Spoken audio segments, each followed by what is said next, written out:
My question is in relation to foster carers and background checks that are to be carried out on potential foster carers by TUSLA, if these are robust enough to ensure the protection of vulnerable children, particularly because concerns have been raised regarding the safety of some children in foster care, and is all this being dealt with appropriately? And if we can get your statement on the matter. Thanks, Minister. Thank you. Minister. Children in care are among the most vulnerable in our society, and it is the responsibility of TUSLA to ensure that they are placed in safe environments. While it's not possible to remove every risk, TUSLA makes every effort to assess thoroughly all people who wish to be foster carers. The approval process for general foster carers can take several months. The assessment is carried out by a qualified social worker under the supervision of a social work team leader. The assessment focuses on the capacity and suitability of the applicants to provide safe, secure care to the child. An essential part of the process is to undertake safeguarding checks on potential foster carers, to include references, medical assessments, and GARDA vetting. This information is included in the report prepared for the Foster Care Committee to assist them in making a decision regarding approval. Children are not placed with the foster carers until they are approved. The process includes ongoing GARDA vetting for foster carers and adult family members, including their own children when they reach 16 years of age. An important part of the assessment process is that potential foster carers attend an information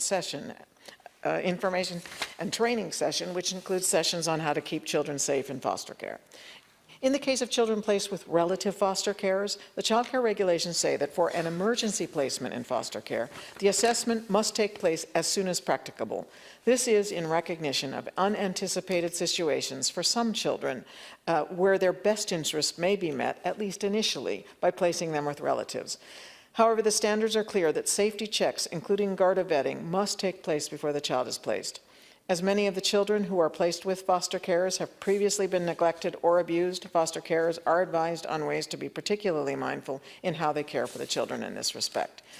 Foster carers, they have a link, a social worker, which is separate to the child's social worker, who provides support and supervision and is attentive to the impact of the fostering situation on all members of the foster carer's family. So the protection of children in foster care from harm is of the utmost in all circumstances. Thank you. Deputy. Thanks, Chair. Thanks, Minister. I suppose a lot of the reason for me asking this is just in general, we've seen a lot recently of various cases. I would include Scouting Ireland and other organisations as well, where it's been clear that vulnerable children, have been let down basically by various organisations and by the state, and we have a history of that in this country. And recently there was a National Fostering Week organised by the Child and Family Agency, and I think this is the first time they did this. I don't have a difficulty with it, but it obviously led to a huge increase in inquiries, which is a good thing on the one hand, because we definitely need good foster parents, and they do an excellent job and a very difficult job.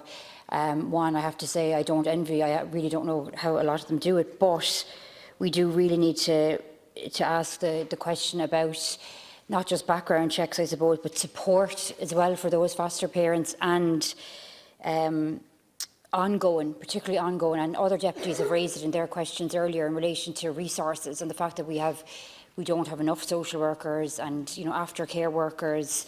So are we really in a situation where we can monitor on an ongoing basis? Do we really have the resources to do that? And I suppose that's the crux of the question. Thanks. Chair. Thank you, Minister. Thank you, Deputy. And you mentioned yourself there the recent campaign that they conducted in order to see can they get really effectively more people interested in providing foster caring. And as you indicated, it did result in about 350 inquiries, which are now being followed up. So that's really substantial. And congratulations again for TUSLA for doing that. And I think it was the first time.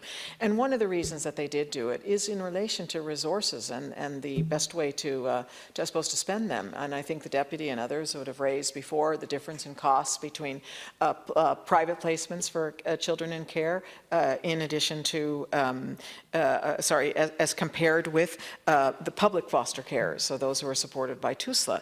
And there is a difference in cost. And so they ran this campaign in order to see could they not get more people interested in actually becoming foster carers, foster parents rather, from the perspective of working with TUSLA in that regard. So I think it wasn't necessarily just cost-driven, but it was conscious of that. And so obviously the more TUSLA carers, foster carers, or parents with TUSLA who are providing that Thank you, service, Minister. our resources will be able to be better spent then in supporting those who are You'll have providing another the opportunity. foster We're just care trying to get itself. two more questions brought in. Yes, Deputy, your final supplementary.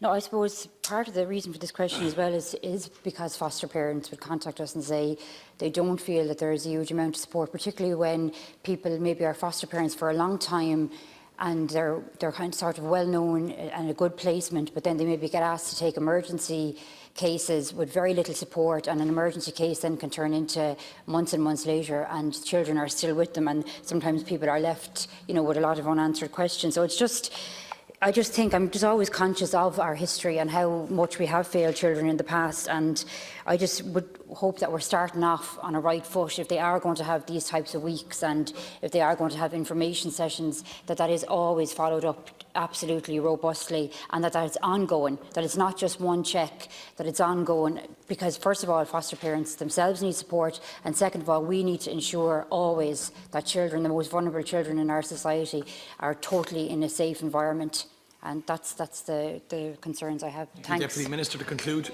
Exactly, and I'll just say briefly, so we can have other questions, is that, you know, as I've already indicated, the child has a social worker, the foster carers have a linked social worker.